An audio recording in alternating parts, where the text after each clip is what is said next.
Today in history. Okay, today it's April 18th, and we're going to continue with our journey to the past. That's right. We have a couple of events to share with our listeners today, and we are going to get straight to it. All right, so here's a short list.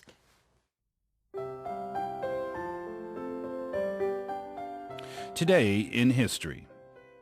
In 1955, Albert Einstein's brain began being studied. And in 1965, The Sound of Music became one of the most nominated films of the year. So we're going to be talking about those two items. And this day in 1955 marked the end of Albert Einstein's life and the beginning of a long and strange autopsy of his brain. On the evening of April 17th in 1955, Einstein was admitted to Princeton Hospital in New Jersey, passing away the very next day. And in accordance with his wishes, his body was sent to the cremation oven to be cremated without ceremony. But his brain was missing. Now, the famous physicist's brain was sitting in a jar of formaldehyde in Dr. Thomas Harvey's office. Okay. Well, Harvey was the pathologist who had performed Einstein's autopsy. And though he claimed to have permission to do the autopsy and keep the brain for further study, Harvey did not, in fact, have any permission, but received a retroactive blessing some days later from Einstein's son, Hans Albert, with the stipulation that the investigation be conducted solely in the interest of science and the results published only in reputable scientific journals.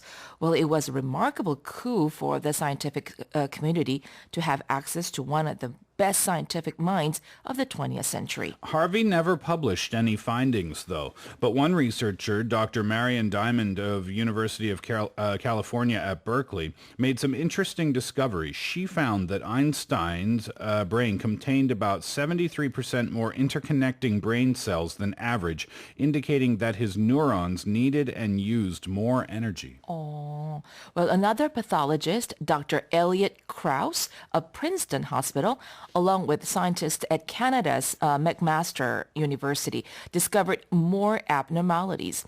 Well, Einstein's brain was 15% wider than average. This advancement would have given Einstein powerful visualization skills, cognition, mathematical thought, and imagery of movement. So today, much of Einstein's brain continues to sit in a jar of formaldehyde at Princeton Hospital, awaiting further investigation. And based on the findings made so far, however, it's clear that Einstein was wrong in at least one instance when he said, "I have no special talents, I am only passionately curious." Whether by nature or nurture, he was immensely talented, and his brain was more powerful than most. 뭔가 좀 다르긴 달랐던 Of 모양이네요. course, yeah.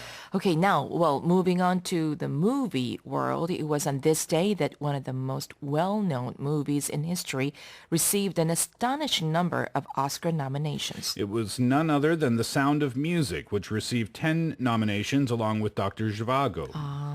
Both movies are in the top 10 commercially successful films ever made, considering the adjustment of inflation.